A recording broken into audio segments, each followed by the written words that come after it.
BB, and I thank you for sharing your tips and sharing your ideas and introducing us to some new people as well. Great having you, indeed, partnering with us every single morning to make it the best of Barbados. And that's because of you. Thank you very, very much indeed. All right. How was your last night? How was your yesterday? Was it good? Did you sleep well? Was it raining where you are? And if it didn't rain yesterday where you were, was it hot? What was your day like? I know for a number of those in the south and southeast of the island, you were without water. I too, I was impacted, but you better believe it. It's perhaps for a lot of us one of the most miserable things. You come home and you want everything to be working as you left it. And then something doesn't quite work right. And you're miserable. You're just not completely off kilter. And so, but the water has been restored, thankfully, thanks to the Barbados Water Authority for quickly restoring the water service to those of us who would have been impacted yesterday. And we are grateful for the great work done by all of the folks at the Barbados Water Authority. So to you as well, we say thanks and a big thumbs up for the great work that you're doing. You informed us. Some of us did not take heed, guilty as charged, and then we suffered the consequences. But hey, we're alive, we're all right. Had my bath, you better believe it. All right. So let's get started this morning. I want to give you a quiz to riddle and a riddle to really test your brain, to wake you up. And I know a number of you look forward to this all the time. So are your feet on the ground? Are you near to your telephone? Are you ready to give me a call? 228-5562 or 228-5563. So here's today's question. This is simple, simple, simple. For real, it requires a little bit of mathematics. If it took 8 men 10 hours to build a wall, how long would it take 4 men to build it? If it took 8 men 10 hours to build a wall, how long would it take 4 men to build it? 228-5562 or 228-5563. I can hear you all say, oh, Lord have mercy. How do I work this one out now? If it took 8 men 10 hours to build this wall, how long would it take 4 men to build it? I think you're smart enough to figure this one out. 228-5562 or 228-5563. I'm always excited when you say, Pearson, I don't know, because that's the truth, rather than trying to work your head out trying to figure it out. So call me and let me know what you think the answer is. 228-5562 or 228-5563. I'm not sure if I'm hearing here, but I'd like you to help me hear here as well. Good morning. Hello. Good morning, Pearson. How do you do? I'm good, thanks. And you? Oh, I'm very well. Thank you for asking. Name and where are you watching from? My name is Terry. I'm watching from St. Michael. Ma'am, from St. Michael. All right. And your morning has started brightly? Yes, please. Have you had breakfast already? Not yet. You haven't turned on the stove to boil water for your tea? No. You use the stove or do you use the kettle? Kettle. Do you boil your water in a pot or do you boil your water in the kettle? Kettle. I'm not hearing. Put it back right here by my other ear. Thank you. Yes, ma'am? Yes? You were saying to me? I said a kettle. You use the kettle? Yes, please. All right. And what kind of tea do you prefer tea or coffee? Which is it? I usually like Horlicks or Complan. Oh, you like those milky things? Mm-hmm. Right? Yes, please. Put her back next to me. I want her to stay next to me all the time. All right. To you. So here we are. So that's what you prefer, those milky beverages early in the morning. And do you have breakfast right away, or are you one who delays breakfast till about 8 o'clock or thereabouts? Yeah, I eat breakfast around that time. Right away. As soon as you wake up, you have breakfast, or are you wake up?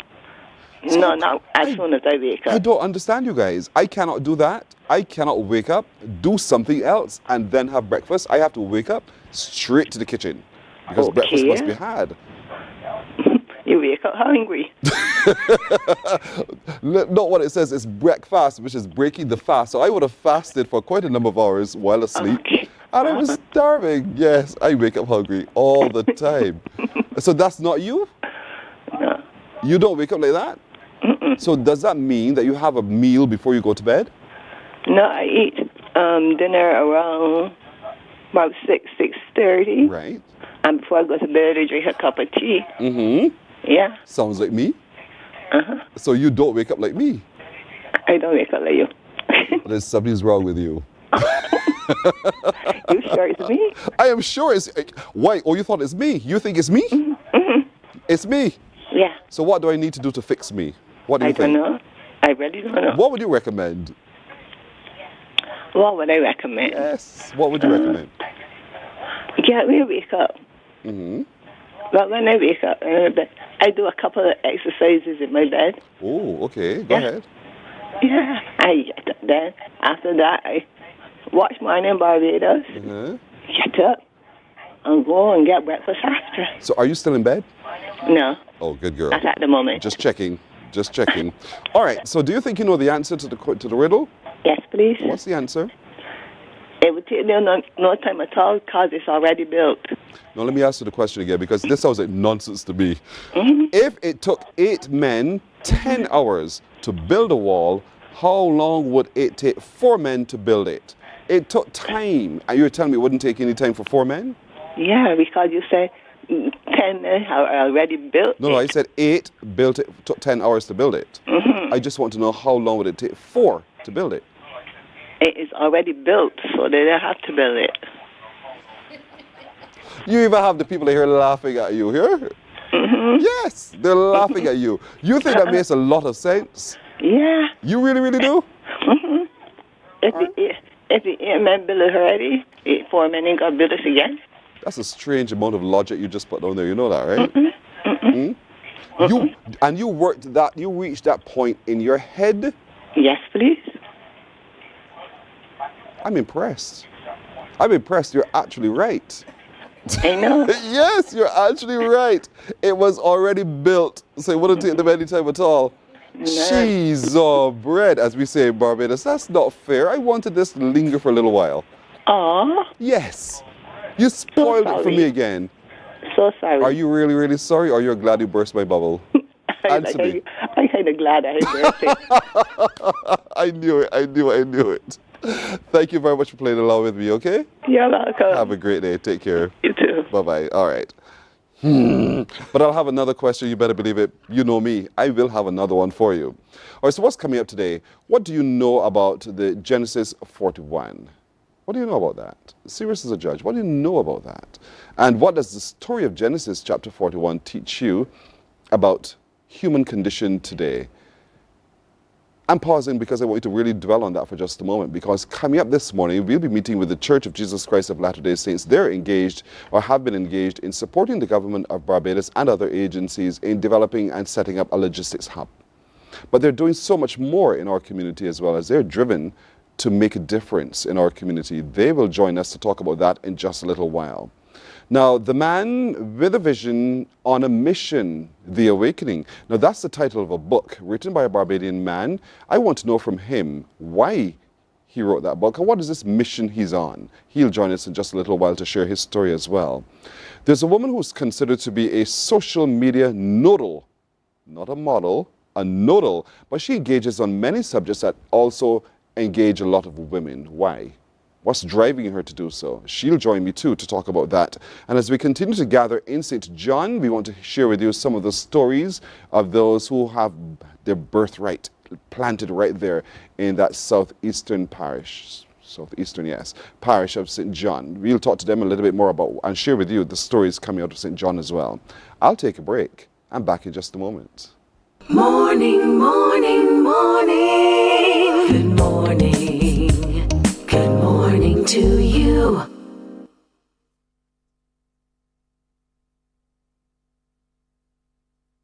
There is a saying, you can find a Bajan anywhere.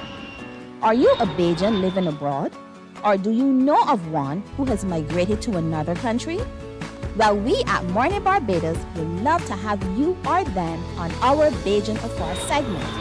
Share your amazing stories, experiences, and how you have adapted to a new culture. Send us an email to morninbarbados@cbc.vb, and together we will travel the world.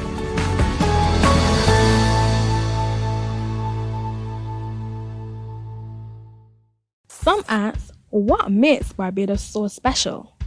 We at Mornin Barbados say it's you, our exceptional youth. You are talented, resilient, and inspirational. You are the epitome of the Barbadian spirit, testing the boundaries of your creativity. If you are an entrepreneur, artist, baker, designer, author, or have done anything you think should be highlighted, Email us at morninbarbados@cbc.bb. Let us show the world our exceptional Bajan youth. The Ministry of Youth Sports and Community Morning, morning, morning. Good morning. Good morning to you. All right, we're 13 minutes after 6 o'clock now. Let's get started by paying attention, folks, to Genesis 41, I believe. I'm hoping that this is part of their mission as well at the Church of Jesus Christ of Latter-day Saints. I'm happy to be joined this morning by Elder Claude Gamiet. He's from Guadeloupe. I must tell you, he's in the Caribbean Area Authority of the Church of Jesus Christ of Latter-day Saints. Good morning to you, sir. Good morning, Pearson. Good to have you. Sally Ann Wiggins, should I tell them? No. I won't tell them. Sally Ann Wiggins is the Barbados District Communications Director. And across from me, right away over there, good to see you again too, sir, Ellison Corbin, who is the Elders Quorum President of the Black Rock Branch. And so let's look at the church at work in its community, the Church of Jesus Christ of Latter-day Saints. How would you describe, from the Caribbean view, the church at work in the Caribbean? Well, first, the church is established in almost all the islands in the Caribbean with different level of strength. We have a very strong church in the DR, Dominican Republic, Haiti, and it's weaker or growing in the islands. The church has several missions, but the idea is to help all men, women, to come into Christ and find happiness in this life. But, you know, it's not just about preaching the gospel, it's about living it, and living it is also helping each other. Yes. And so the church has a very big program of helping and supporting in humanitarian services. And so we help with the hub, but about 3 weeks ago, I think I was here because we had a donation for the Queen Elizabeth and many other projects like that that we are conducting with the church in humanitarian services. You see the human need and you reach out to attend to the human need, just as Jesus Christ did while he was on earth. That's exactly it, person. We want to do what he would do. We want to represent him. We believe in him. We know he lives. And we want to emulate him in our lives and in the way we do things, yes. I want to touch on the logistics hub for just a moment, because I definitely raised Genesis 41 because in there we heard the story of Joseph and Pharaoh and just what Pharaoh's dream meant for the people of that time. And a lesson is to be learned there. He dreamt of 7 years of plenty, 7 years of famine, and the need for us to store up. In Joseph's interpretation of that dream, it became a reality. Is that what drives the Church of Jesus Christ of Latter-day Saints as well, that we should pay attention to the times of plenty, because there is going to be the time of scarcity? Yes, actually, yes. The church has always taught all the members to be prepared. If you are prepared, you shall not fear. And actually, if you're prepared, you are able to help your neighbor because you don't need to be helped. And so in the church, we have food storage.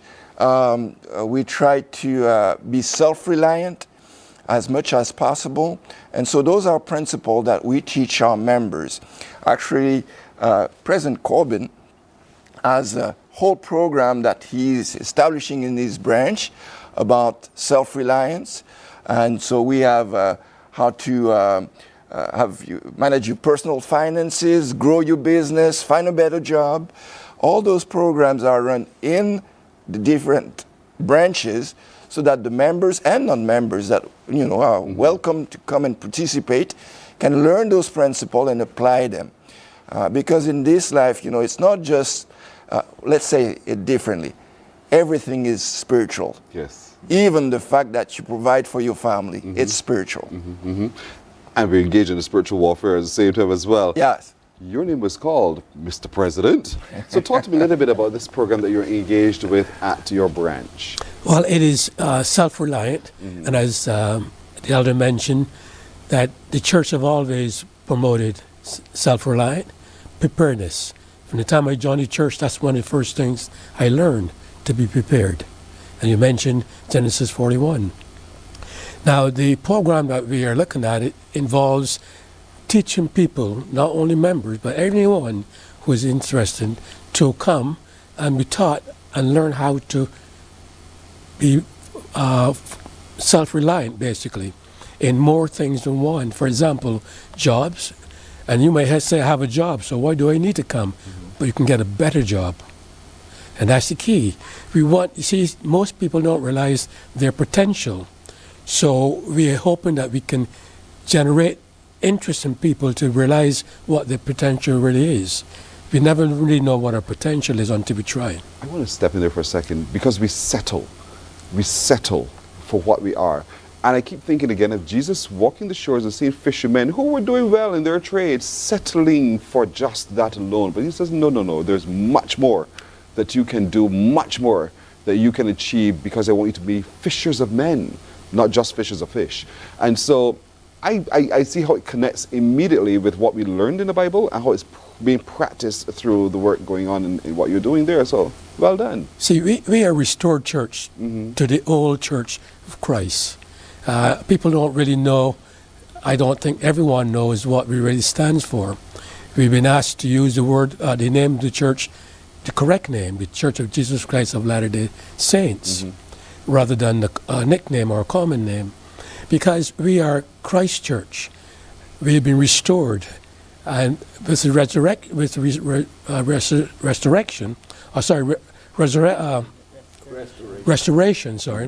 With that, we are now doing the same thing Christ will do. We are asked to be Christ-like, to be his disciples.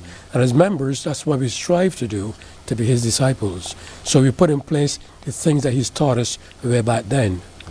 Sally Ann, I heard you were nodding in affirmation when I talk about settling and so forth. The work of the woman in the Church of Jesus Christ of Latter-day Saints, and the work of the woman today to society, and the difference that it can bring. Can you talk to me a little bit about where the church stands on that? Well, we have the priesthood, which is the men, and people tend to think that the men are more important than the women. But really and truly, the women are very important. We are the ones who nurture, and we have a group, if you want to call it a group, or a section in the church which is called Relief Society. And we are taught how to be homemakers, how to go there and we serve at the side of the priesthood leaders. We are there to nurture, to look after the children, to bring them up the way how the Lord will have us to bring them up, and to be great homemakers. We do service, we do missionary work, we do the same thing, almost the same thing. The only thing is we don't hold the priesthood. Right. That is reserved for the men. But we do the same, just about the same thing. And you would see young women leave home just like the men, but they come out for 18 months. And they serve the same way. And when you get older, you retire, you come out with your husband, your partner, and you come out and you serve too. And now women are coming out on their own and serving too. And that's so important for our viewers to hear, because oftentimes we walk away with the misconceptions, and I'm glad you're able to clarify that for a lot of us, that women do have an equal role and equal responsibility, and as equally vital to the development of a person as the men would have indeed. So that's good to hear indeed. Back at you, sir. You would say, okay, so that's one element that you're doing. So you're helping us to understand that we can empower ourselves through upgrading our skill sets even to be able to earn a better living and have a better job. That's correct. And also we have emotional Resilience. Assistance, because today's world, a lot of people needs help in that area. We have education. We try to educate because we are told that we're here to learn, and no better way than be educated. We ask by the church to read from the best books, as outlined in our scriptures. We can also help with starting a business. But some people want to do their own business. And personal finances, because today a lot of people have issues or problems financially. And so we offer it, and I've got here, it says you're invited. I mean, this is everyone we talk about are invited to join us, and they're in groups. And I just want to read to you just something from our church presidency, our first presidency. And it states, "The Lord has declared, it's my purpose to provide for my saints." This revelation is a promise from the Lord that He is ready to extend to us the blessings of SelfReliant. We invite you to diligently study and apply these principles. As you do so, you'll be blessed with greater hope, peace, and progress. Again, we're here to progress. That's why we're here. And the church has provided those opportunities for anyone to come learn of us and be part of us.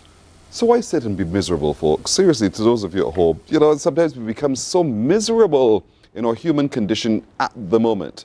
The Church of Jesus Christ of Latter-day Saints says, come. Let's see if we can help you with that. We'll take a break right here. We'll come back to talk more about the mission and the purpose of the Church of Jesus Christ of Latter-day Saints in just a moment. Morning, morning, morning. Good morning. Good morning to you. The Ministry of Youth Sports and Community Empowerment's Bridges television series is back. Join us every Wednesday at 8 p.m. with a repeat on Saturdays at 5:30 p.m. on CBC TV 8. Don't you miss it. God will not give you a job. God will not call you to do something and then not give you the capacity to have it, to make it happen. He will give you the resources. He'll give you the people. Not only will He equip you with ideas, but He will equip you with favor, as He did Nehemiah. Turn on the latest episode of Infinite Possibilities, only on CBC TV 8, every Sunday at 1:30 p.m., sponsored by Covenant Life Teaching Center. Welcome to Nature's Discount, the ultimate health food store. At Nature's Discount, we have thousands of quality products at great prices. Hi guys, Dottie here with Nature's Discount, and today we are talking about solar ray micro. Morning, morning. Good morning. Good morning to you. So we're 25 minutes now after 6 o'clock, meeting here now with the Church of Jesus Christ of Latter-day Saints because they're engaged in responding to humanitarian needs in a very real, practical way. Part of which is their partnership with the government of Barbados and other international agencies to establish the logistics hub here in Barbados to serve the region in times of need, indeed. And so, I'm talking to you, Elder Gamiat. Talk to me a little bit about working with these groups of people to have this logistics hub. How do you see it working, really? Well, the hub now that is built will help the region when in time of disasters. But first, we need to fill it up. And so all the different NGOs and organizations will be able to actually store all the needed material in preparedness for emergency. And when there's a catastrophe, something happening, then we will be able to respond faster because we have already everything stored here in Barbados. And as the minister was saying, Barbados is very well located. It's closer and usually not too much in the path of hurricanes.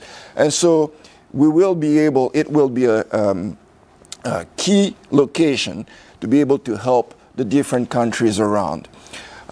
So right now, we as a church, we have helped in the construction, like many other partners have, and we will also find ways to actually store and be ready for the next events so that we can respond to the needs. I have been engaged many years in responding to disasters, and the speed of response is essential because right after, people are in need of everything. And so having this here and the whole port and the whole, organization ready to respond for the needs of the people is essential. Distribution, however, is also essential. Have you mapped out methods, channels of distribution, even used in the Church of Jesus Christ of Latter-day Saints? We often, the church has members, as I said, in every countries. And so usually what we do, members are very engaged in service. And so in time of disasters, because usually the church itself tries to prepare its members, we try to solve issues very quickly, and the members are able to go out and help in the community. We have even some T-shirts, we call it Helping Hands. And so we are ready to come out and help distribute. Last year when we had Beryl, the missionaries and the members joined and helped in Carriacou. They helped in Union Island to deliver all the material that we sent through Red Cross, so that the members, the people in the community could have received those things as soon as possible. I want to look at children in particular, and whether or not children, how important are children in the plan and the mission of the church, in be able to respond to their needs, not just in disaster, but everyday needs? The Church of Jesus Christ of Latter-day Saints, we believe that families are essential. And so Sally Ann spoke about the role of the woman, but really, sometimes we think women are at home. That's not at all the model. Women are free to choose whatever they want to do. But we believe that family is essential. And so we try to balance our role so that we can better care for the children. So children are essential in the church. We have primary, where we teach children the principles that will help them develop their faith, but also all their capacities, intellectually, physically, and so that they can become good citizens of whatever countries they are in. We are not engaged in political matters, but we want to have good citizens everywhere that can actually bring and support the community as they become well-rounded intellectually and physically and able to serve. Reaching 19, our young people leave their homes to go serve in a country for 2 years or 18 months. You have to be pretty well prepared to be able to leave your home like this and go in strange countries, learn new languages, and face all the challenges, and then come back and continue to serve. 2 of my children have done this, and my daughter is serving right now in Salt Lake City. And I see the challenge that it is. But in order to get children to do this, there's lots of education and time spent together as a family to teach the right principles and help them have faith in Christ. Amen on that one. And so, President Corbin, the elders group now, the elders quorum, because oftentimes people look at the elders and think, you're tired. Let's have more room for the youth. But there is a space to not just have the elders serve, but to respect the elders as well. So talk to me a little bit about the embracing of elders. As an elders quorum, we have not only the old people in the quorum, we have the young men from 18 years up. They become prospective elders. In other words, they're preparing to become elders. And as the elders quorum president, or presidency, because we sometimes have a presidency, we are responsible for teaching those young men how to replace us, basically, how to come on to Christ and be his disciples. So it's an important part on my part, to make sure that those people, especially people who join the church maybe at an older age, like myself, I joined when I was 30 years old and had to be taught how to become an elder. And one of the things that happens, I will tell you, is that when I joined, I was told that by coming to elders quorum meetings, I will know how to raise my kids. I had a child at 2 years old and one at 6 weeks old when I joined the church. So I took that as some organization or church to help me with my family, and it has proven to be worthwhile. And mention about missionaries, both my kids have served missions and helped others. So it is a continual progress for all of us. We're here, and one thing I must let you know, each one of us are considered a child of God. Doesn't matter what our color of skin or what we believe. Yes. When we are born, we're given two things. First, we're given to know that we're the child of God, yes, and then we're given time and agency. How we deal with that is up to the individual. So each one of us have time and our agency to do what we need with that time. Right, that's our great commission, indeed. And so, Sally, talk to me a little bit about what avenues are possible, not just to serve, because I'm hearing what the elders do, what programs are in place to support the young men through growing up to be elders. What programs are in place to help empower the women, to really focus in on what women do? As I said, we have Relief Society. Right, Relief Society. Where we are taught to nurture, as I said, nurture. We are taught to teach our kids. And there's a program too with the SelfReliant literacy. We have a literacy program also that, again, it's for everybody across the board. Older people, younger ones, whoever may see the need for it. We also do that. With the women, we go there, and as I said, we go there and serve too. We go out with the missionaries. We have, if you can't come out, we do video calls. So we also serve there too. We serve like in the community. We go out and work too, like any other person. We have that choice. Yes. We do better education. We leave, some of us leave and go to different islands same way and serve. It's all about being of service to our fellow men. That's the important thing. So it's not only for the men, but the women are taught the same way how to be respectful, how to carry about yourself, and to be model citizens for the island. Same way. Gamiette, you're bursting to say something. Go ahead, say it. Well, actually, you have first, elders is a title. Yes. It's not about the age. And so it's a title of priesthood. And so a young man reaching 18 will receive the priesthood and will then be called an elder. We hope that with that title, they will be also wise.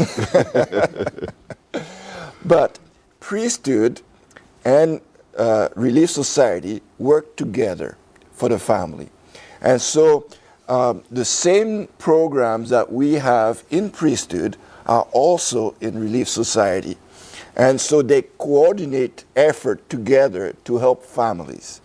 And so when you have a family, a man has an issue with work or the woman, they both come together, counsel together, and try to find solutions to help that family move forward. And so that's how they work. They work together, men and women, Relief Society and priesthood, together to help and bless the families. Folks, I hope we've debunked a lot of your myths about the Church of Jesus Christ of Latter-day Saints, and to see how from the Bible they are in practical, meaningful ways impacting the life, not just of the church, but of all of us indeed, and taking it literally from the Bible.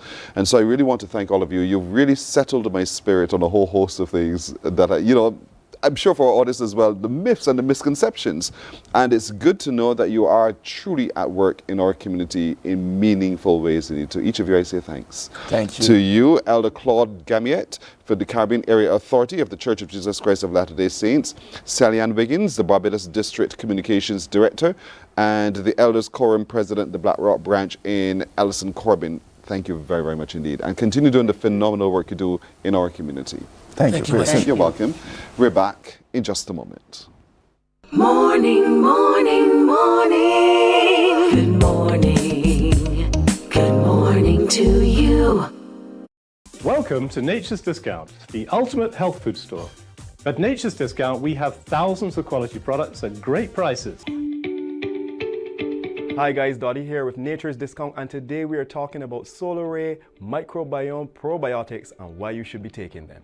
And we have well over 3,000 amazing products to help you get healthy. For your health tips, tune in to CBC TV 8 every Monday, Tuesday, and Thursday for Nature's Discount, sponsored by Get Healthy Incorporated.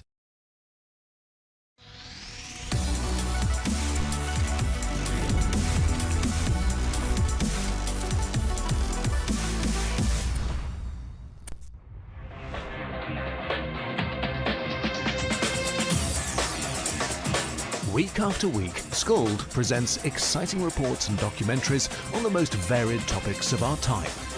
Spectacular developments and innovations, lifestyle and trends of tomorrow, mobility and tourism, health news, highlights from art and culture. Each contribution grabs the viewer with extraordinary images and stories and takes him into fascinating worlds which he experiences here exclusively and up close. We're there when companies and specialists develop super satellites for a global network in space and can look behind the scenes. Scold is a window to everything that is there or is yet to come. Fly with us through time to better understand today and tomorrow. You've always wanted that. Scold, a look into the future. Our world today is not the world God wants it to be. One of the reasons which will surprise many is that our planet, its governments, and its peoples are all living under the weight of Satan's rule. From the beginning of mankind's existence to today, human history is the written record of what it means to live under the rule of the devil. Yet that rule is coming to an end. And what a difference that will make. Every Sunday at 9 a.m. on CBC TV 8, tune in for Tomorrow's World, sponsored by the Living Church of God. Books open your heart, your mind, and your soul. They are educational, entertaining, inspiring, and motivating. Are you an author of a recent book you want to share? Then Mornin Barbados would love to feature your book in our The Next Chapter segment. Send us an email to morninbarbados@cbc.bb. That's morning without the G. Come and let us turn those pages together. Hey there, it's Mahalia. I want to share something that might be really helpful. If you're feeling anxious, overwhelmed, depressed, or lonely and have no one to talk to, call Lifeline Barbados. We all face struggles at times in our lives. You're not alone. There's no need to feel ashamed or embarrassed. It's okay to reach out for support. Lifeline Barbados is completely confidential. No one else will know you called. They're there to offer a caring ear and guidance without judgment. And fellas, I want you to know. Morning, morning, morning. Good morning. Good morning to you. We're 19 minutes now to go to 7 o'clock. I did tell you at the beginning of the show, we'll sit down with a man with a vision on a mission. The Awakening is the third edition, by the way, the idea of Barbados. This man is the Reverend Buddy Larry. He joins me now. This book is going to be launched very, very shortly. Good morning to you, Reverend Larry. Good morning, Pearson, and yourself. Thank you for joining us. This book, The Man with a Vision, that's you. That's right. On a mission. On a mission. On a what mission? The mission is to bring a sense of purpose to the period we are in, which is the 21st century, helping us as a people generally, but Barbadians in particular, of the history of Barbados that brings us to the point we are in, and to put that, so that's the mission.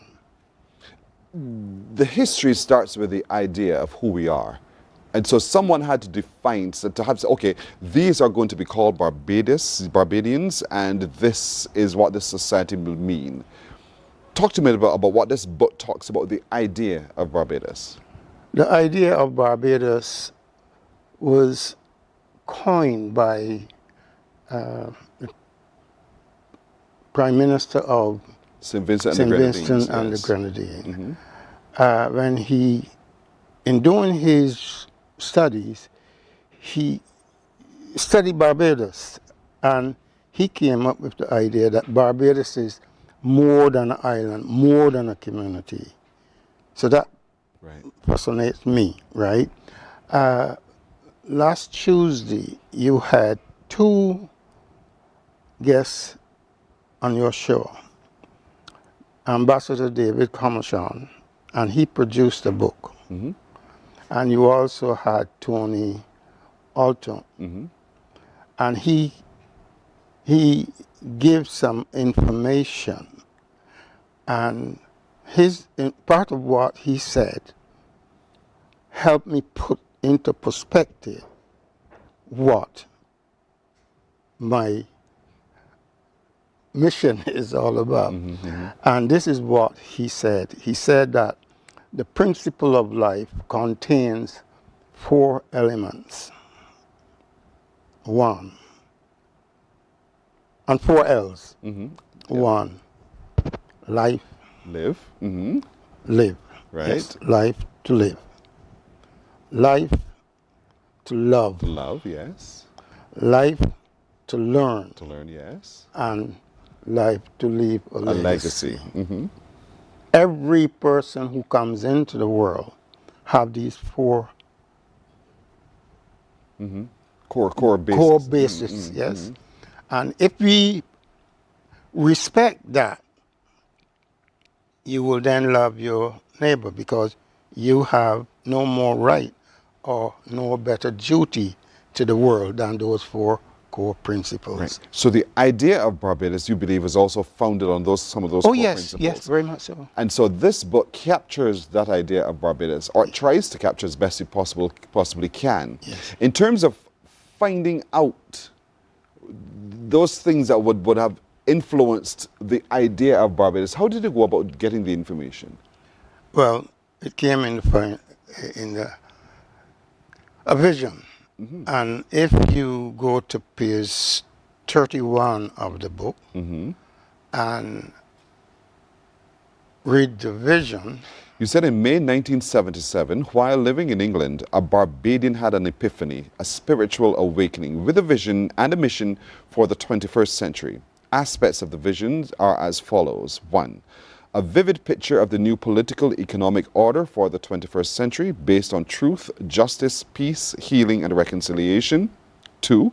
A new political awakening for Barbadians and other people of the Caribbean region as leaders of world affairs.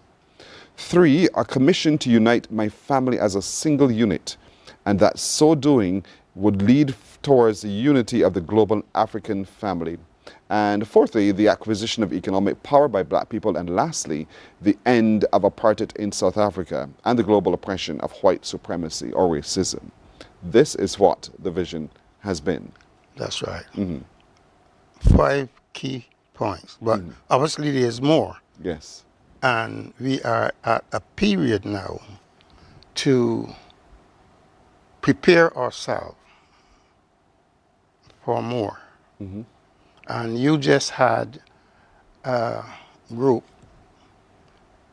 that speaks about or spoke to the question of Jesus Christ, which we call Yeshua.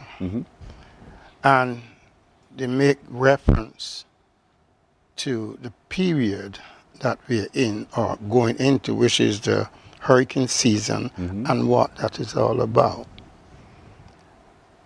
Barbados experienced a hurricane in 1955, Hurricane Janet. Yes.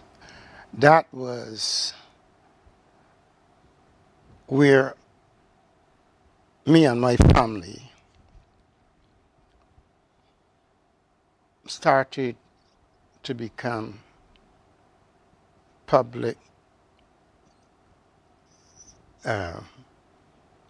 what's the word would be? I'm not finding that word for you. You'll find become that word known to the public, Okay. right? Because my father was a fisherman, right? And he and 37 other persons lost their life in Hurricane Janet. He went missing. And the government of Barbados, because his body was never found, the government of Barbados came to the rescue of my family. He left my mother with 9 of his 11 children. So you would understand, as the breadwinner, he went missing. So the government helped a lot of people during Hurricane Janet, but we were helped in a special way. Not only by the government, but one would say the people of Barbados, because an entrepreneur granted my eldest sister a trip to England, yes, and that started the family moving to England in large, aspects of the family moving to England following Hurricane Janet, which was devastated Barbados, transformed Barbados, especially the fishing industry, from sailboat to what we have So you're now. seeing the parallel between 1955 and 2024. That's right. Right. When we then had another hurricane. Right. And the name of the hurricane was Hurricane Beryl, which is the last daughter of my father. Whoa, that's interesting. That is it. So knowing that, what are you trying to say? Knowing that this name given to this hurricane was the name of the last daughter of your father, your sister, what was the significance from your point of view? The significance... She's a bad girl? No. Okay. On the contrary. The significance is at the back of the book. When it's back, not back, sorry. The last page, I think, is... Okay, I'll find it. You keep talking to me. A message from the Count family to Barbadians. Because your father's name was Darnell Larrier, a fisherman who went missing, yes, at sea. You said following Hurricane Beryl, conch shells started washing ashore where I would do my morning exercises before taking a swim. And it took me over a week to collect the shells, and I was inspired to form them into a circle that represented our family. Then, to my surprise, February the 21st, 2025, at this very same spot, a set of rocks appeared. And for you, it was an altar. That's right.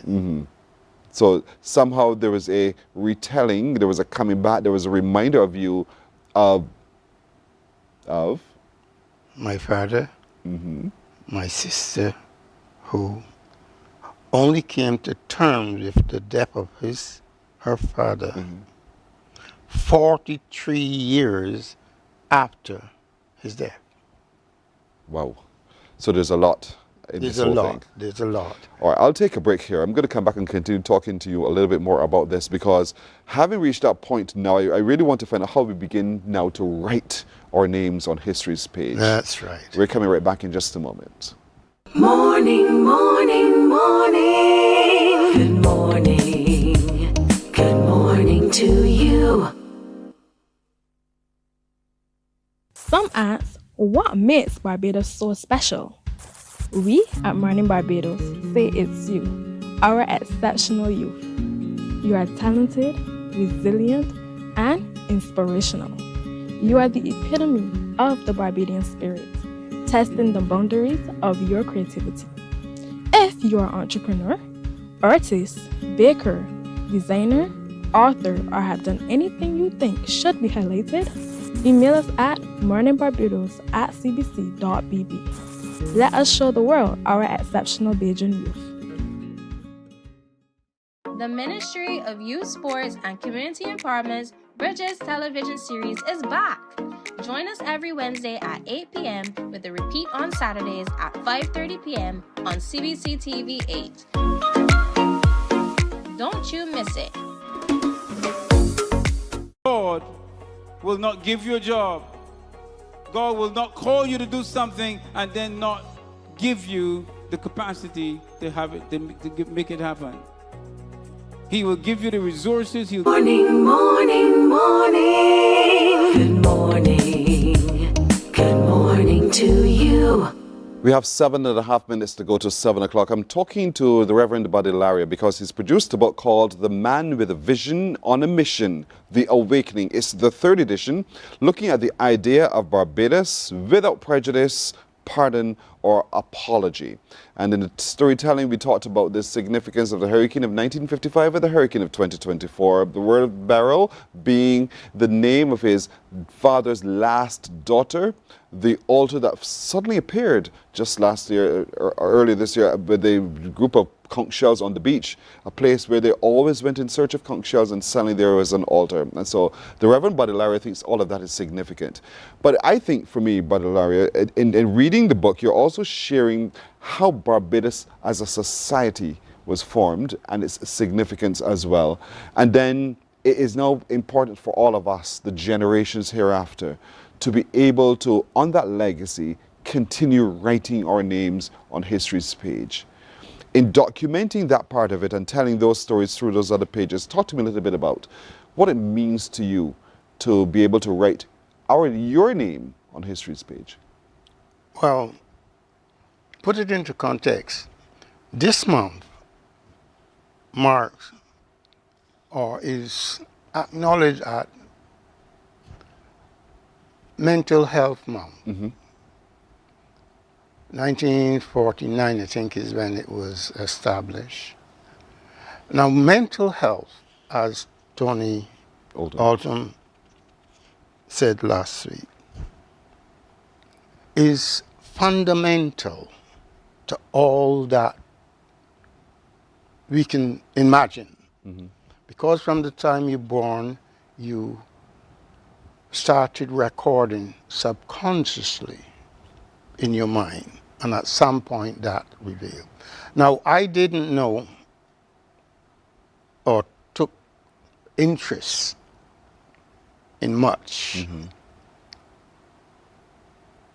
from 1943, when I was born, until 1977, when I was given the vision. I didn't understand. I was not interested in certain things. As a young man, you would understand I had a particular particular interest in different things, right? Yes. Yes, and when I went to England in 1963 and I worked there, by the time I was 1977, I was experimented on, which at the time, and still happening now, we as African people were being experimented on. So I had two experimented, one physically and one mentally. And the mental one, I was put in a mental institution through the 1959 Mental Health Act. Now, what we don't understand is that the 1959 Mental Health Act was brought in just following the 1958 race riots in Notting Hill Gate, yes? Which, if I had known about the 1959 Mental Health Act and what was happening, I would not have gone to England. Yes. Because I was a self-employed tailor in 1963 when and had a young son, just 1 month prior to my going. And I was put in a mental institution. And there I was experimented on with drugs. And to alter your thinking. Yeah, of course. But as I said, there's a different reason for it as well. Understood. What it was to do was to rob us who were British citizens, because we was born in the colonial period, who were living in England, rob us of our nationality, because we were British, right? By putting us in a mental institution and through the Mental Health Act, sending us back to the Caribbean, taking away the citizenship. And that is where we now have in Barbados the regathering call them Barbadians home. Right. And when I realized that I was put in a mental institution illegally and unjustly, I asked God, who gave me the vision, because I had the vision before I went in, right? I said, what is this about? I said, wait, you told me what was going to happen in the future and the role I was going to play in the future. And now I'm in the mental institution. And God said, just relax and enjoy yourself. This reminds me of the story of Daniel. And you know what happened to Daniel. That's right. Right. So you are fortunate to have had that kind of communication with God. That's right. If you look at it like that, indeed. And so in the book, we don't necessarily read all the details that you just shared, but we get the idea. Okay. We get the idea of what it is and how we too today are required to write our name on history's page because we're strong people. That's right. That's the whole point. We're strong people, and as much as they would try to break who we are resilient. Oh boy. And we are equally competent to make a difference. And so in this book, the idea of Barbados is to, once you capture the essence of that story, that concept that we are resilient and we are strong enough to make that difference, but the idea of Barbados will never die. And so the awakening in this of the spirit will continue to be strong, and it will be passed on generation after generation. That's what we're called to do. That's right. And the book tells me all of that. That's right. All right. The book is called, how can we get a copy quick? The book will be, now this is, I wanted to give away the book. Okay, I'll take this. I wanted to give away the book. Just like David, yes. Ambassador David Comachon, is trying to give away his book. And the thing is, the two books, when you read the two books, put them together. It's telling one story. Okay. Just differently. All right. Yes? And the book will be launched at the Barbados Library on Friday at 10 o'clock. Okay. The first 30 persons that turn up will get an autograph copy of the book. His John Hancock will be in the book. Indeed. Right, so it's this Friday, 10 o'clock at the National Library Services. The book is called The Man with a Vision on a Mission, The Awakening, the third edition, The Idea of Barbados, without prejudice, without pardon, or apology, written by the Reverend Badilaria. Get your copy from Friday, autographed by the man himself at the Barbados Library. Thank you very much for joining us this morning. Well done. Thank you. Well done as always. All right. Thank you. You're welcome. We're taking a break here. We're coming back in just a moment. Morning, morning, morning. Good morning. Good morning to you. Welcome to Nature's Discount, the ultimate health food store. At Nature's Discount, we have thousands of quality products at great prices.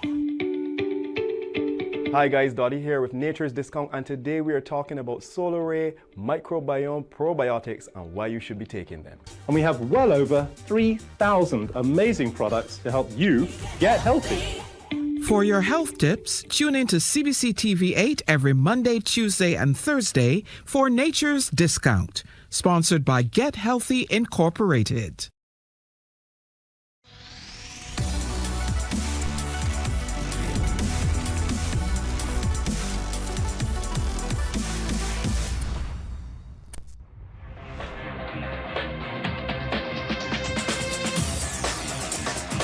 Week after week, Scold presents exciting reports and documentaries on the most varied topics of our time.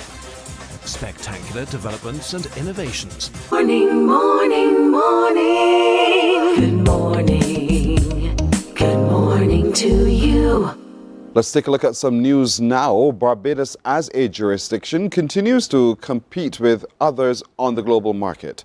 That's according to Minister of Educational Transformation, Chad Blackman. He says the amendment tabled yesterday in Parliament takes into account the changing realities in the insurance sector. He was speaking during his contribution to the Insurance Amendment Bill 2025. There is no secret, of course, that Barbados, like many other small island states, continue to be on the front line of the climate crisis, and therefore the risks that come with that continue to increase. And we have to be in a position that when new modes of insurance come to the fore, with new products constantly coming online, that we have to offer that level of protection for our beneficiaries, and equally a regulatory framework that is robust enough that still puts the jurisdiction in a place that will continue to attract the best and innovative products that can come on stream. Member of Parliament for St. Michael South Central, Marcia Cattle, says it's worrisome the underinsurance of individuals with respect to homes and other assets, with Barbados on the cusp of this year's hurricane season.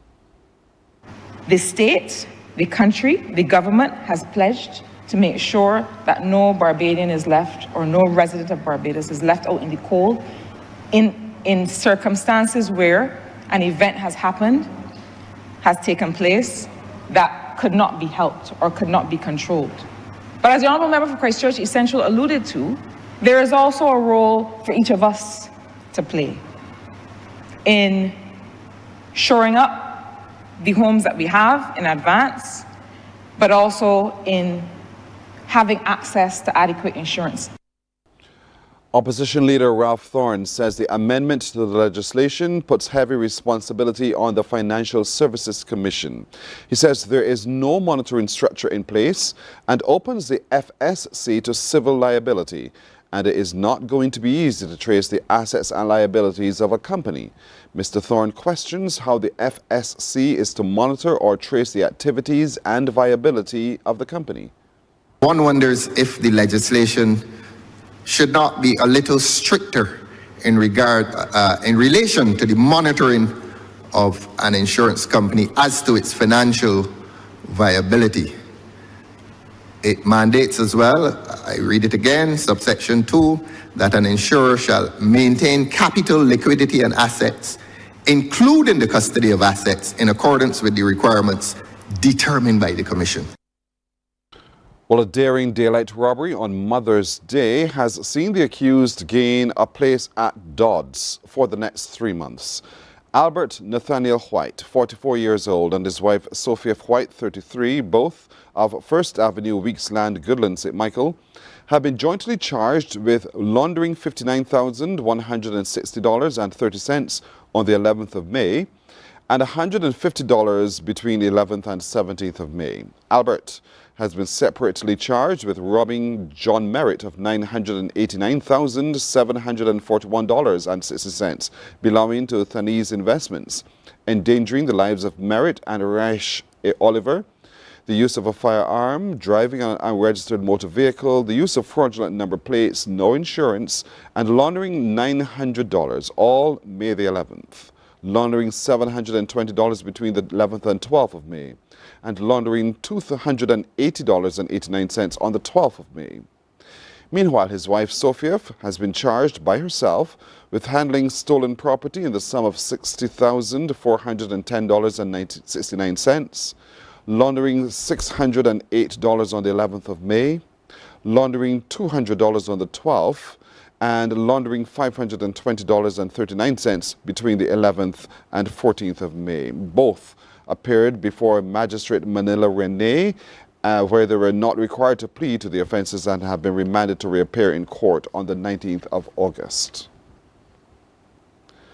Community legends from the parish of St. John have been honoured in a special way. As part of the parish month of regathering, an honour wall has been established at Gall Hill bearing the names of 23 pillars of St. John. Father of Independence, the Right Excellent Errol Walton Barrow, and former Prime Minister David Thompson are among the names written on that wall.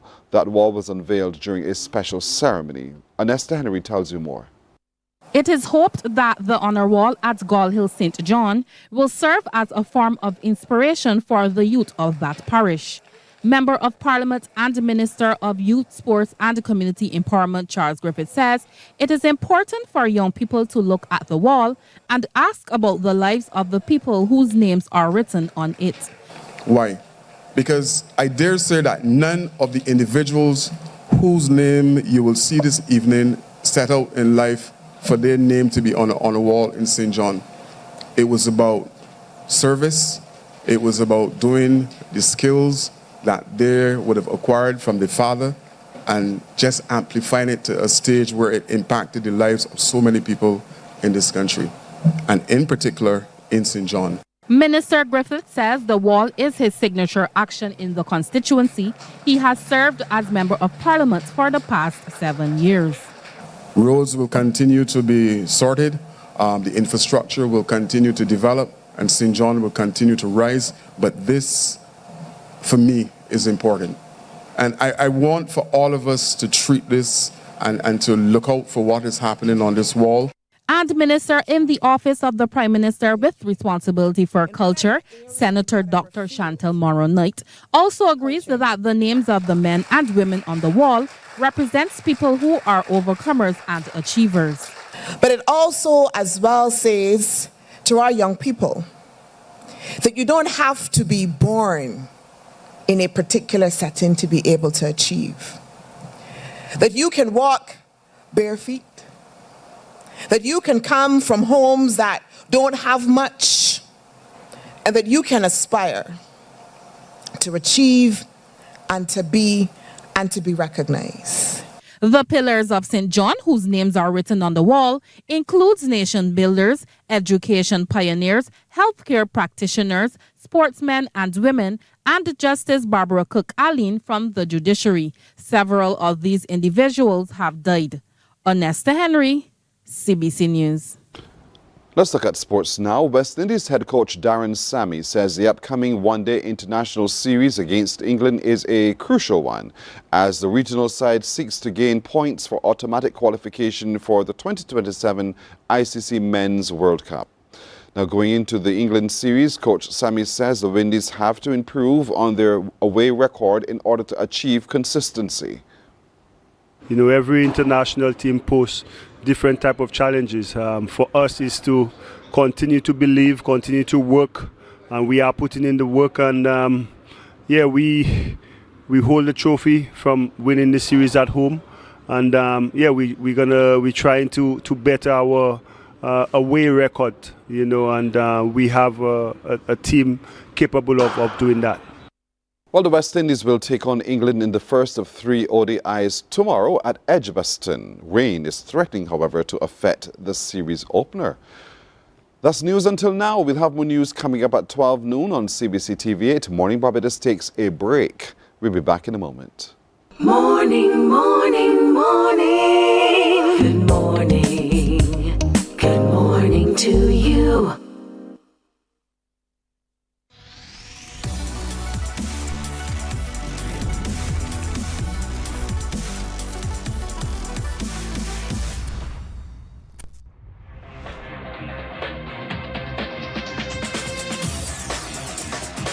Week after week, Scold presents exciting reports and documentaries on the most varied topics of our time. Spectacular developments and innovations, lifestyle and trends of tomorrow, mobility and tourism, health news, highlights from art and culture. Each contribution grabs the viewer with extraordinary images and stories and takes him into fascinating worlds which he experiences here exclusively and up close. We're there when companies and specialists develop super satellites for a global network in space and can look behind the scenes. Scold is a window to everything that is there or is yet to come. Fly with us through time to better understand today and tomorrow. You've always wanted that. Scold, a look into the future. Our world today is not the world God wants it to be. One of the reasons which will surprise many is that our planet, its governments, and its peoples are all living under the weight of Satan's rule. From the beginning of mankind's existence to today, human history is the written record of what it means to live under the rule of the devil. Yet that rule is coming to an end, and what a difference that will make. Every Sunday at 9 a.m. on CBC TV8, tune in for Tomorrow's World, sponsored by the Living Church of God. Books open your heart, your mind, and your soul. They are educational, entertaining, inspiring, and motivating. Are you an author of a recent book you want to share? Then Mornin Barbados would love to feature your book in our The Next Chapter segment. Send us an email to morninbarbados@cbc.bb. That's morning without the G. Come and let us turn those pages together. Hey there, it's Mahalia. I want to share something that might be really helpful. If you're feeling anxious, overwhelmed, depressed, or lonely and have no one to talk to, call Lifeline Barbados. We all face struggles at times in our lives. You're not alone. There's no need to feel ashamed or embarrassed. It's okay to reach out for support. Lifeline Barbados is completely confidential. No one else will know you called. They're there to offer a caring ear and guidance without judgment. And fellas, I want you to know asking for help is a true sign of strength. It takes real courage to reach out. You can also call Lifeline Barbados if you're worried about loved ones who are struggling.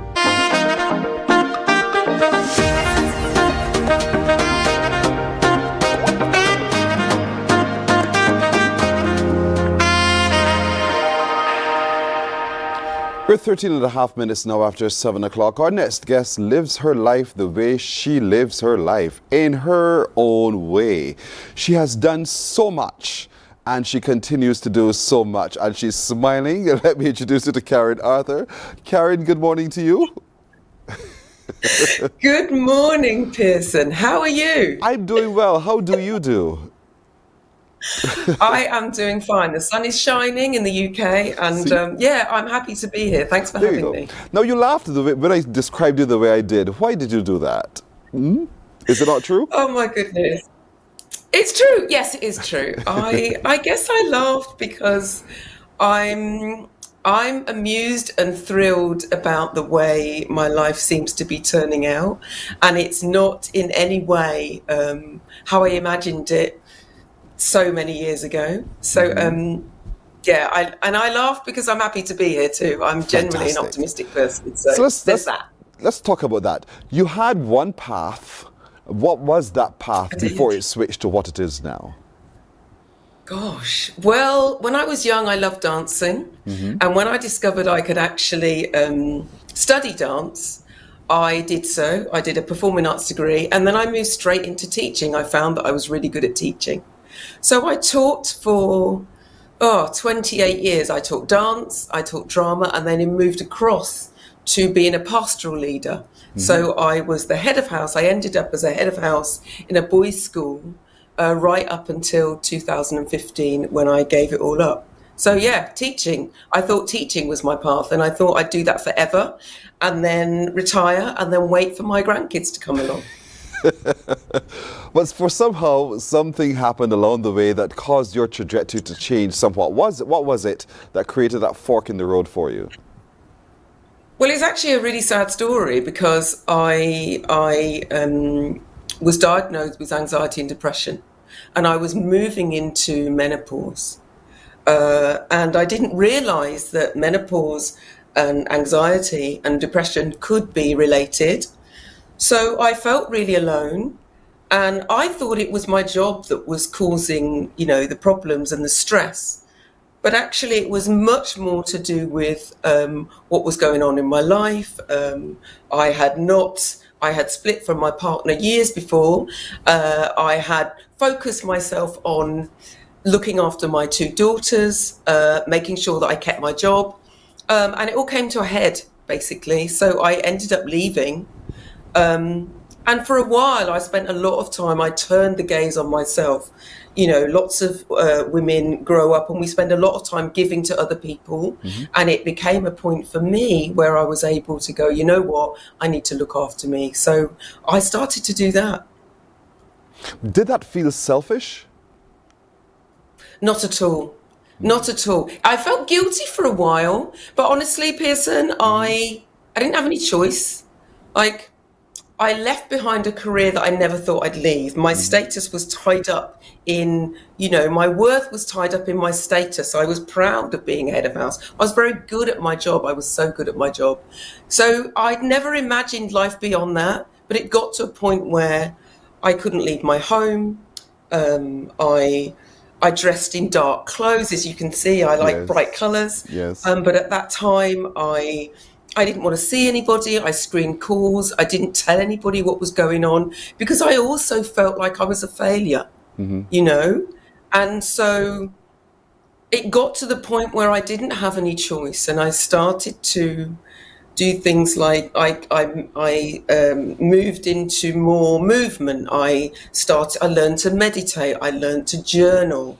I learned to really look after myself. I'd always been fairly healthy, food-wise and fitness-wise, but I kind of got silent, actually. I think we spend so much time being busy and doing all the things that it was the ideal opportunity for me to go, you know what, let me go quiet. And during that time, I took myself to therapy, and I gradually started to get better, and I turned my life completely around. And it's really interesting to look back. This is now 10 years ago this month, actually. Wow. It's the anniversary of the time I left teaching. The change, in my life and in my outlook. And I think I'm a testament to people who are feeling low that you can move through these things. There is hope. There is light at the end of the tunnel. Yes. Sometimes you can wallow in your space at that point in time and you're thinking there really is darkness rather than the light. But for something, somehow you found your finger on the switch that says, I can do something about this. I can find within me the will to make the change.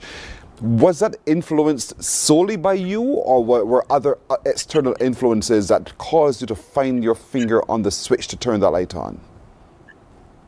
I think I was supported. I was supported by my daughters and my close friends. I will say that therapy helped. I had spent a long time running away from it, actually. I thought it was too expensive, and I thought for some reason I didn't feel that I was worth it, in a sense. Yes.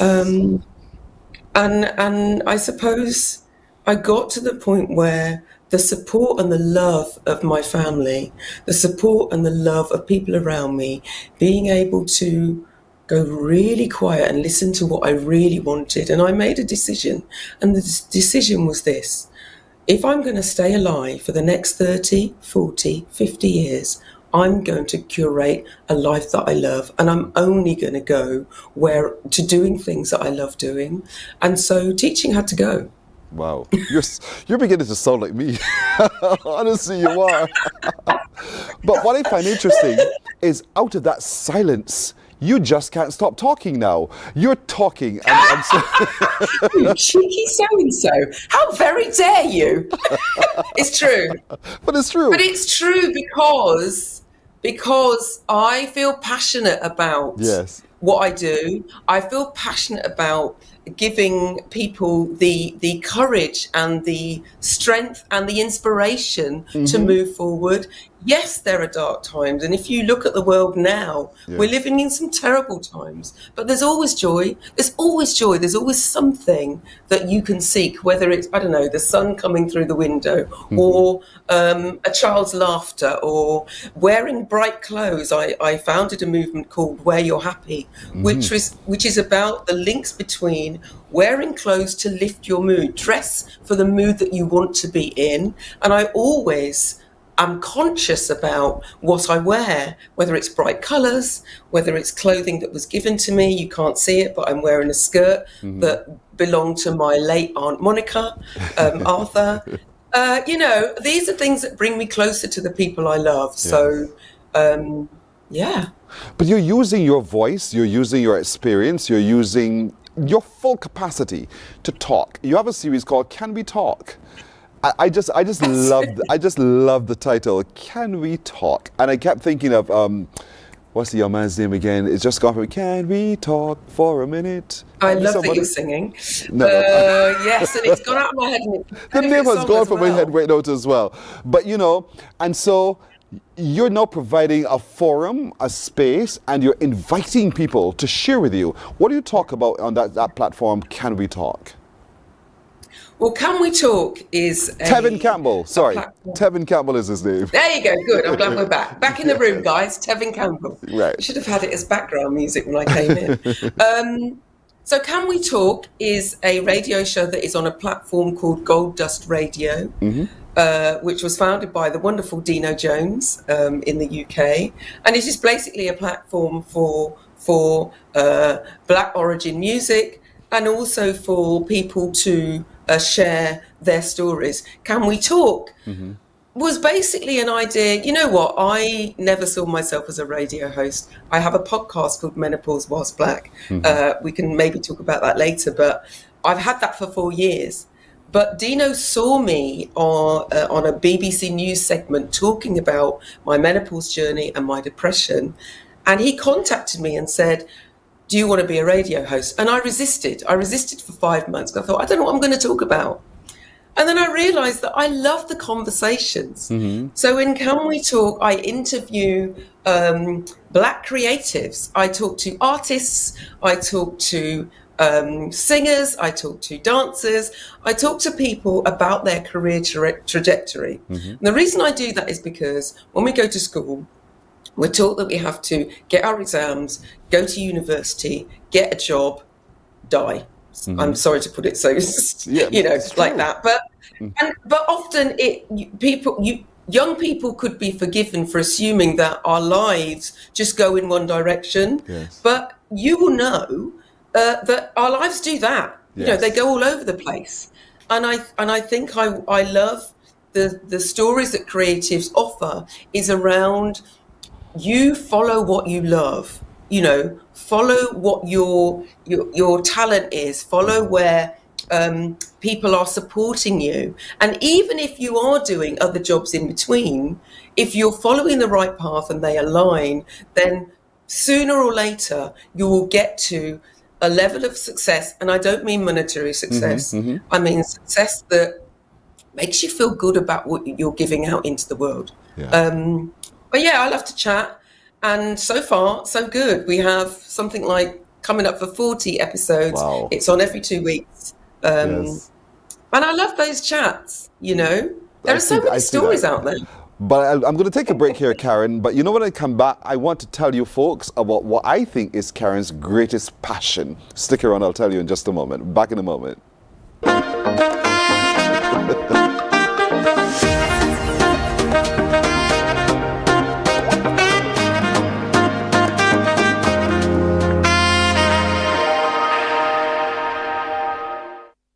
Our world today is not the world God wants it to be.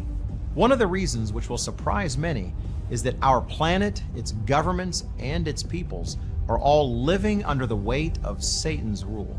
From the beginning of mankind's existence to today, human history is the written record of what it means to live under the rule of the devil. Yet that rule is coming to an end. And what a difference that will make. Every Sunday at 9 a.m. on CBC TV 8, tune in for Tomorrow's World, sponsored by the Living Church of God. Books open your heart, your mind, and your soul. They are educational, entertaining, inspiring, and motivating. Are you an author of a recent book you want to share? Then Mornin Barbados would love to feature your book in our The Next Chapter segment. Send us an email to morninbarbados@cbc.org.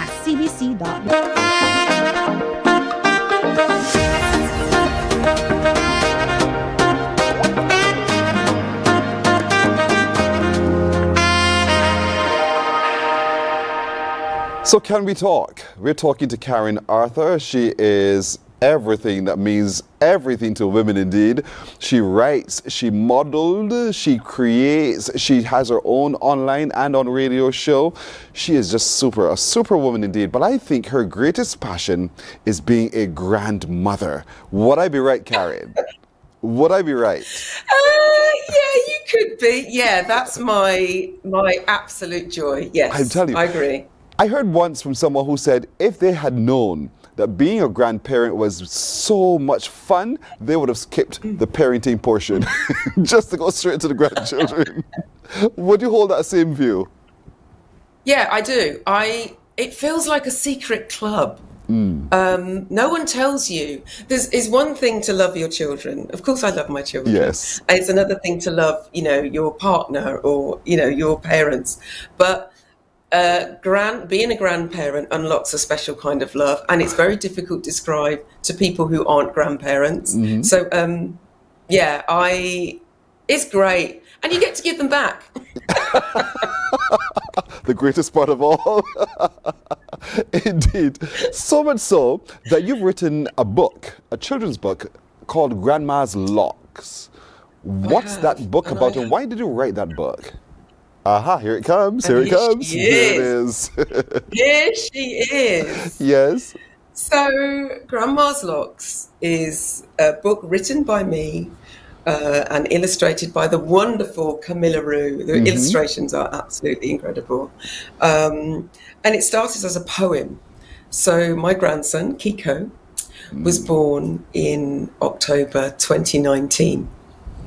And as you know, the following year, very early, we all went into a global pandemic. So I wasn't able to see my grandson.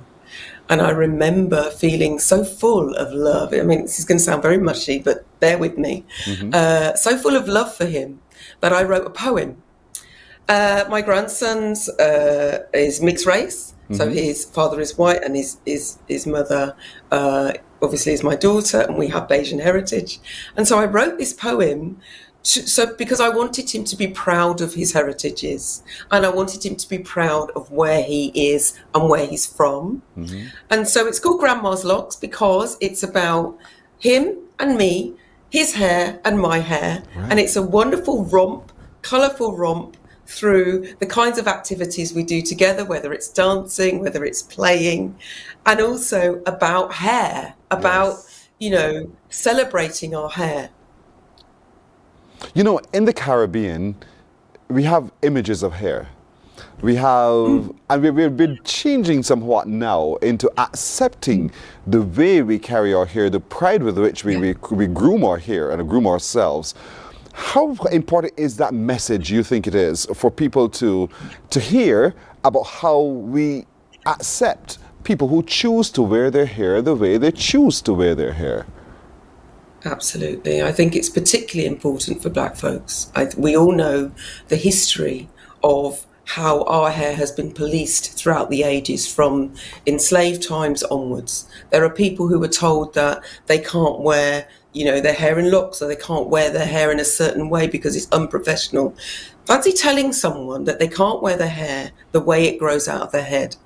I remember when I first started to have locks, I grew my locks very long, and my mother was quite reticent because she had these images of, you know, being, you know, I don't know what she thought I was going to do, but she thought of it as untidy, and that's from her own upbringing. And so I feel that it's really important we have, you know, we have a day in England that is World Afro Day, where we celebrate Black people's hair, and we're still trying to look at legislation that makes sure that people aren't discriminated against, and children aren't discriminated at school just for wearing their hair in locks or in cornrows, or, you know, or out in an afro, you know. So I feel that listen, every Black person I speak to has a hair story, you know, especially women, I will say. Especially. We've all got a hair story. I've had so many different hairstyles. You know, I've had extensions, I had it short, I had it Grace Jones, I had it relaxed, as they call it, which is, as far as I'm concerned, trauma, but that's maybe another story. We've had so many, and actually my hair didn't start to really grow until I decided to put it in locks, you know. And I want my grandson to be proud. I don't want him to be othered.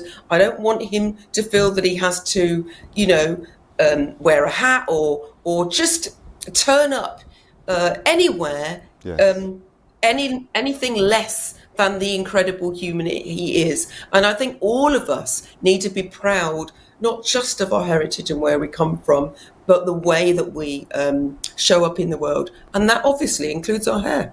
That's a beautiful premise upon which you've written the book, indeed. I really thank you for that. For those watching who may want to see the book for themselves and have it in their hands to share with theirs as well, how can we access the book? So if you're, you know, in England, it's out. It comes out in America, however, on June the 10th. So it will be ready, available online, or if you're going to America. What I would love is for a retailer in Barbados itself. How fantastic would that be to pick it up? Maybe Cave Shepherd, just doing a little plug there. It would be wonderful to be able for people to be able to access Grandma's Locks in the country that inspired me to write it. You know, there's lots of references to Barbados. The Yes. dedication at the end is dedicated to my mother, Joyce Arthur, and my children, and of course my grandson. And I was very privileged to be able to pop to St Gabriel's School a couple of weeks ago to read the story to some of the pupils at the school. Nice. So they have a copy, and I have a couple of friends who have the copy. But other than that, June the 10th is when it comes out, and I would love you to patronise it and to buy it and to big it up. I'd like that. Big it up indeed. And we've shown you on the screen, folks, what it looks like. So you get a sense of who Karen is and all that Karen is. Grandma's Locks is the book. I'm fascinated by your earrings for a second. If you just give me a moment, explain to me So what's can the you see story. them? They're actually Yes. mini books. There it is. It's the book. I had these made. Wow. Who was it? David Ash. David Ash Designs. I'm in a group called Global Majority Writers, a WhatsApp group, and there's a wonderful author in there who put a suggestion in and put a link to this guy who basically can make your book and put it in earring form. So it had to be done. It had to be done. And it was done, and you wear it so well. You said that you do some engagements with ladies. You talked about menopause from your story to their story and so forth. How impactful has that been in your podcasts and the other programs that you do?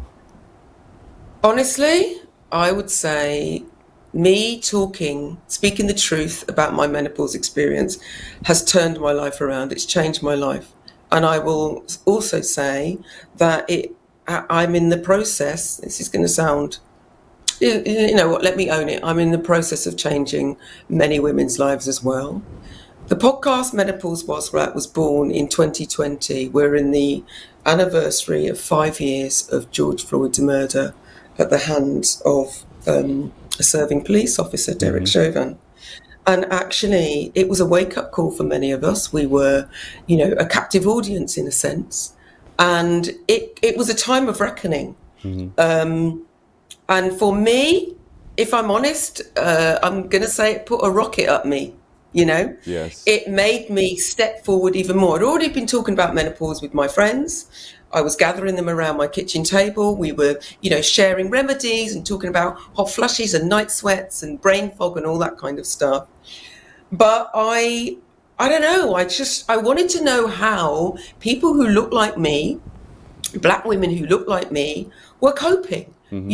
Seeing people who look like our husbands, our brothers, our sisters being murdered, suffering in a world that is racist. I wanted to know how they were coping. I knew that stress exacerbates menopause.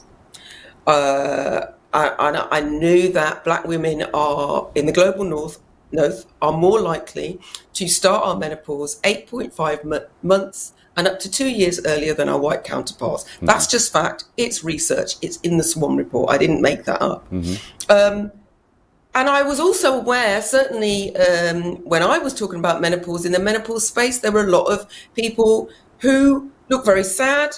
Often when you Googled menopause, you would get, a white woman with blonde hair wearing beige, looking with a headache. There was no one laughing, no one who looked like me, no one who, no Black women, no Asian woman, no nothing. So I decided to do something about it, and I did a little bit of research. People responded, and I started my podcast. Right. We are now just coming to the end of season 8. There are over 80 episodes on YouTube, Spotify, Amazon, wherever you get your podcasts. And out of that was born a movement of women who felt heard and held and seen. And I also decided I wanted to have a safe space for Black women to talk about their menopause, but also to just be listened to, which is why I created the Joy Retreat Barbados, which is where I bring 10 women a year to the east coast of Barbados to listen to the sea, to meditate, to learn yoga, and to be in communion with one another. We've just had our second successful Congratulations. retreat. You know, Karen, I got to pop Thank in here, but you you. know, you're such an inspiration. It was so fun talking to you, but we've learned so much from you as well. I want to thank you for joining me here on Morning Barbados today. Karen Arthur, a Barbadian in the UK, doing phenomenal things, loving and rocking her locks and doing it very well indeed. We commend you. Thank you so much for joining us today, Karen. Thank you for having me. It's been an absolute pleasure. For me too. Thank you very much indeed. Morning Barbados breaks right here. We'll be back in just a moment.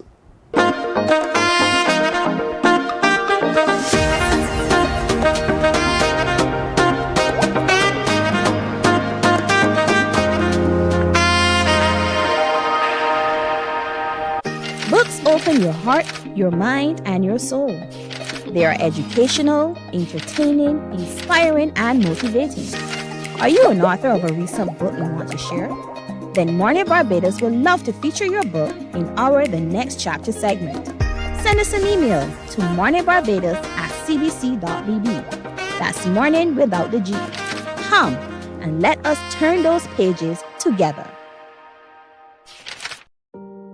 Hey there, it's Mahalia. I want to share something that might be really helpful. If you're feeling anxious, overwhelmed, depressed, or lonely and have no one to talk to, call Lifeline Barbados. We all face struggles at times in our lives. You're not alone. There's no need to feel ashamed or embarrassed. It's okay to reach out for support. Lifeline Barbados is completely confidential. No one else will know you called. They're there to offer a caring ear and guidance without judgment. And fellas, I want you to know asking for help is a true sign of strength. It takes real courage to reach out. You can also call Lifeline Barbados if you're worried about loved ones. Morning, morning. Good morning. Good morning to you. Life is a curious thing. Some of the funniest people you know have had the harshest of lives. But you know what they say? Trauma builds character. And they got a lot of character. He says he has a lot of character. This is Lucius Louis. He's laughing for a reason. Why are you laughing? I did not expect that video to play. So no, that you see that video played, it made you laugh. Yeah, I haven't seen that video in a while. When you make content, you just put out videos and you don't like watch it back. So this is the first time once I saw that video. And it made him laugh indeed. So you have a lot to tell. Yes. Why do you say you have a lot to tell? And what do you have a lot to tell about? Well, Mornin Barbados, thank you so very much for being here. I just am a human being experiencing life in a world that is the first time this world has ever been like this. And I just find myself in a place as someone with a platform that going through all this mental stuff that a lot of people going through, that I just find myself in a position where I can talk about stuff that a lot of people are going through.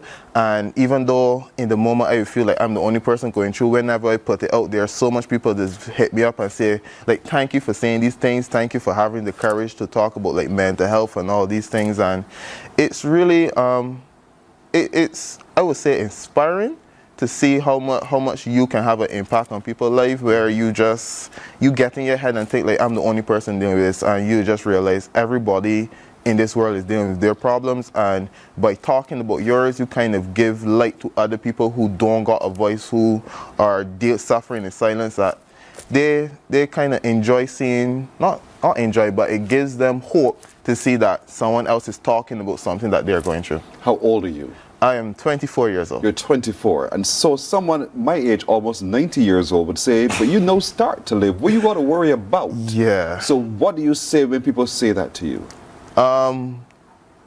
What I would say is the world that you grew up in is not the world that I grew up in. Mm-hmm. It is so different. Something like social media, it's not just a part of life, but it has become life for a lot of people. Like, I was just having a conversation. Children that started their secondary school education in COVID are graduating and becoming adults, and their worldview is so different from me as someone. I grew up where I still remember phones being taken away at the beginning of the semester, beginning of the term, getting off. It's like the world has evolved so much, and then the online world is so intrusive, and it's doing a lot to the mental health of not just adults, but everybody, but especially the people like me who have grown up on it. Is a lot of pressures. Like back in your time, how much people, when you know about something, all you know is about the stuff you read from the newspaper or watch on TV. I can go on my phone and see details about people in Ukraine, in the war, Palestine. They got like a whole host of information, just information overload. And then these algorithms are so powerful that you watch one video about this thing about Palestine, next thing you know, for your entire feed about it, and seeing those things, seeing those gruesome things, it really gets to you. Like, we are not meant to see all of these things, and it's difficult. It's really difficult. And that's your reality. Yes. You kept seeing all of these things, and it became difficult. Yeah. And it became so difficult that you flipped. So, as I had said, I was going through a lot of challenges in my personal and professional life, and those problems came together more than the sum of their parts, and I needed to take a break before life broke me, and I took self-admitted to the mental hospital. Okay. Something was going on in your head at that point. Yes. What was happening? What were you feeling? What were you experiencing? Help me understand. It's the thing about mental health is sometimes it's so difficult to like explain, because at the end of the day, everything that you're dealing with is in your head. Right. And that is why I think there's a lot of stigma about it due to just people not knowing. So for me, I'm a spoken word artist, and I tend to write to kind of deal with stuff. And one thing is like, I need to go on the attack to counteract my tendency to slack, but should I cut myself some slack because before I mentally crack? How about that? So that's just like a quick thing that I say is like, I put too much pressure on myself because I'm a person with big goals, big dreams and stuff like that. And then the pressure of life, you know, at the end of the day, you're still trying to earn to be able to put money on the table, to buy food and stuff like that. All of that came together, and I felt like I just couldn't handle it. And I had thoughts that I did not trust myself to have, and I just found myself admitting myself. And no one around you saw this happening to you? I wouldn't say that. People saw it, and people will like give the support, but at the end of the day, when you're going through stuff, it's on you to like reach out to people. But then because people don't understand what you're going through, it's be hard to like reach out because they like don't understand. A lot of people are not equipped because a lot of people deal with their own problems, and it's so it was difficult for you to reach out, but were people reaching out to you? They saw something different in you, Lucius, and they said, you know, Lucius, what's going on? And you somehow were not hearing that question. Yeah, it's another thing too is like, for me, I guess this is about me specifically. Now, people see me as someone that's strong. Like, I do a lot of stuff. I was on Priesthood World, I do the social media, and people come and see me as someone with all this confidence and stuff like that. So then when I would say like, I feel like I'm going through stuff, it's like, you got this, and it's encouraging. Don't get me wrong, I appreciate it. But sometimes I don't got it, you know. A lot of people don't got it, and the thing that I also want to say, people come and say that I'm so strong for like speaking out, but on some level, I don't see myself as strong because I'm just a guy on the internet crying about my problems. You know who I see strong? The mother who is going work that got to figure out how she is going to feed her 2 children, send them to school, and having mental breakdowns in the bathroom at work at the lunch break and stuff like that, but still get up and still find a way to go forward. Or about the father that's fighting and working hard to be able to provide for his family, and then everybody seeing strong, and he just feel the pressure, but he got to go and cry the tears in private and get up and suck it up. And it's like, I see those people as strong. Those are the people that are able to still get up and go and push. Well, me, at the end of the day, I live with my mother. I don't got to pay the bills and that kind of stuff. I do help out, but I don't got to worry about a roof over my head. I don't got no children. I'm in a place where I can kind of work for myself, do freelance and that kind of stuff. Like, I'm privileged. I got a platform that I could come and talk about these things. Like, so people come and tell me and like I'm strong, but I see the other people who going through this stuff who doesn't have the privilege of platform to come and cry on the internet about their problems, because at the end of the day, that's what I'm doing. Going to the internet, crying about my problems, and people giving me sympathy and stuff like that. So what I love about this whole situation is people have been outpouring support to me, but what I want to tell Barbados is give that support to your brother, to your co-worker, to your neighbor, because everybody is going through something these days, and a lot of people are suffering in silence, and sometimes just an acknowledgement, even if I don't understand what you're going through. I see you're going through something, but I believe in you. You got this. Something as simple as that can really give people that extra strength on the days where they don't feel that they got it. You were told you got this, and somehow you didn't find the extra strength that you're talking about. Did you feel at any time that as if you wanted to just break down something, hit something, destroy something? I have had moments in the past where I have like cracked and like cuffed down a wall, mash up, take some pots and just bang on the ground. I have had those moments, and over the years and stuff like that, I realized that those moments is a breaking point of a lot of things not going right. And what happened in this moment where I admitted myself, it was I saw myself further up on that journey before I got to that point of lashing out. And yeah, and I'm going to come to that. I'm leading you to that point because I really want to hear what happened thereafter, but I want to share with the folks this video of you telling that story as well, and we're right back after this. May is Mental Health Month, and what better way to celebrate Mental Health Month than having a mental breakdown and then having to self-admit yourself into the psychiatric hospital. And this is me showing you what it looks like when someone has lost the battle in mental health, but they're still fighting the war. Yes, I just spent about a week in the psychiatric hospital, self-admitted, and life kind of got to me. I couldn't handle the pressure, and I needed a break before I broke. I had a thought that scared me. The thought was what was going to be in my final letter before I do game over, and that thought was not something that I wanted to continue. So I spent about a week in the facility, cut away all of my autonomy, most of my dignity. As I said, I voluntarily put myself inside that institution. I was not given no injection, I was not forced to take any medication. I was, after I was discharged, given mood stabilizers for my bipolar, so now I'm on medication. It was an interesting experience. I got a chance to shower. Open shower, so I had to shower with the other patients and the nurses watching. It was kind of humiliating. You didn't get a chance to choose what time to eat. Breakfast was served around like 10 o'clock. I think lunch was served around 1, and you used to get dinner around like 4 or 5 o'clock. And the most options that you used to get was, if you have bread, you get to choose like between peanut butter or cheese or egg. Sometimes you just had to take what you had. Spent most of the time in the room locked up, couldn't leave. Couldn't just go to use the bathroom. They did have the chance during the daytime before lunchtime, depending on what day it was, you were able to come out in the lounge area where it had some cards, had like a TV, could play YouTube, that kind of stuff. So I'm using my experience as a chance to shed some light that we are currently going through a mental health crisis. A lot of people are struggling, a lot of people are suffering, a lot of people are suffering silence. It's hard out here. It's really hard. And I'm not okay, and I have not been okay for a very long time. But you know what? I haven't given up. As much as I want to. The reason I haven't given up is not that I chose not to give up. But I can't do that to the people I love. I can't do that to my family. So instead of allowing that thought that scared me to continue further and do something that I couldn't take back, decided to take a break from reality. And now I can proudly say I survived the mental hospital. I mean, I used to call myself the madman, but now I feel like I got my credentials. I went to Madman University. I can pull myself out of the trenches because you gotta get certain things off your mind, focus on the grind, and then make yourself. So you made a determination that you wanted help. Yeah. And so you went to the institution for help. How did people treat you when you made that decision? You mean like everyday people? Everyday people. People who didn't know what you were going through and they thought, wait, what are you doing in there? How did people deal with you knowing that he went there?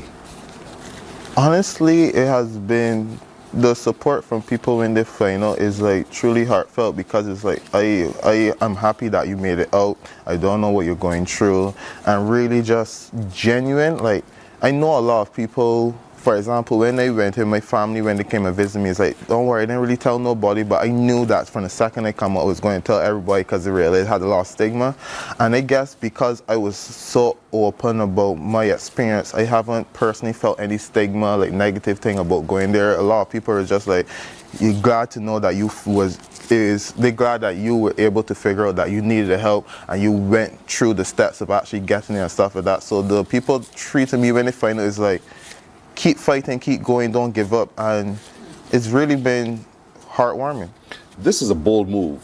Coming on national TV to tell people this story and where you've been, knowing the same stigma of which you just spoke. Do you think you can cope with what happens after today? Honestly, for me, it's not even about me, because it got people that has been in and out the psychiatric hospital for all their life, and it's something that they hold close to their chest. There's a lot of people that just the fact that they got to go see a psychologist is not something that they want to think. I think someone said that I got a DM from a specific person that reached out for help, but then they didn't realize that the people will actually come to their workplace, ask about it, and say it's really embarrassed. So it's not even about me here. It's like I become I become a person that represents something that a lot of people are going through, that lets them be seen. There are so much people that are dealing with mental health issues, so much people that have been in and out the psychiatric hospital for so much families of people that have been through all of this, and it's something that is so much stigma attached to it, and it's like, I just want to give people some kind of relief from that, and let them know, and let the people that don't know anything about this is like, we are still human. You didn't have a magic bullet that went whoosh, he's clear forevermore. How do you deal with it day by day by day? Taking it one day at a time. I definitely need to thank the people and communities I find myself in the youth entrepreneurship scheme, and especially Celia has really been helping, and through them I've been seeing the psychologists and stuff. They're actually leaving from here to go and see the psychologist right after this. So just because I come on national TV to talk about mental health don't mean I heal and all that kind of stuff. I still deal with my own problems. I still fighting it day by day, but it's not about surviving the week, just survive the day. How do you view yourself now that you know what you've been dealing with? How do you now see yourself? As a human going through a human experience in a world that is becoming increasingly harder to survive and cope with, and that I'm not the only person dealing with this stuff. And don't put too much pressure on yourself. Like, life already is enough pressure. Like, as I said, I got to fight my tendency to slap, but I should cut myself slack before I mentally crack. I can't do that. Is there anything you wish you could change about you? Honestly, Pearson, we only got a little bit more time. I can't go through the whole list. There's so much things I would love to change about me. But if being honest, the one thing I would really love to change about me is accepting who I am more. Because I can come and say, oh, these things I don't like, whether it's visual, whether it's emotional, whether it's something so bad. What I would like to change is my tendency not to be harsh on myself and want to change myself. I want to be able to accept myself as I am with all my flaws and my insecurities and go forward and know that life isn't about being perfect, but there's perfection and imperfection. So I don't want to change me, I just want to change my tendency to want to change me and just accept myself more. That's powerful. That's really, really powerful. Not to change, to deny myself the tendency to want to change me and just accept me. Patricia Bennett is saying your mental health is real among us, whether we want to admit it or not. Just take care of your mental health. So thank you. Yeah, there are people who are watching from another one. Just if you could read that young man. This young man is truly inspiring. What is handled on his platform, mental health, is real amongst all of us. Blessings to you. And so people are paying attention. What's your platform? You mean where we can find your inspirational videos? I'm Lube the Bajan. That's LUITHEBAJAN, Lube the Bajan, and I'm on Instagram and TikTok. You are doing well. I try. You see again, you're not even accepting what I say. You see it in a different light, but you're doing well. Thank you. From where I sit and what I see and what I hear, you are doing well. And all you need to do is to keep doing well what you are already doing. Yeah. So you've already been on the path. It's just a matter of practice and persistence and just consciously every day doing it over and over and over again, in spite of the color of the world around you. Yeah. What you have, the light you have, is bright enough for you and bright enough for others to see. So don't dim your light for anything. Plant that in your head. Let that be your guiding purpose as you go moment by moment, day by day. Yes. I wish you well. Thank you. I got a lot of light, can't give up the fight, and even though I let that fact go out of sight, my creative just indeed. I think, but I just, if it's one final thing to say is, I want to, again, thank y'all for the support that y'all been giving me, but again, at the end of the day, I just some boy on the internet crying about my problems. Give the support to your neighbor, to your brother, to your sister. Give it to the everyday person, the person that's come and pick up your garbage. Like, there's a lot of people suffering in silence. I suffering in public. But give that good energy to the everyday person, because I'm privileged and I thank each and everyone for the support. But other people need the support more than me, but I still thank y'all for the support. So anyone who needs that support now, who can they reach out to, do you know?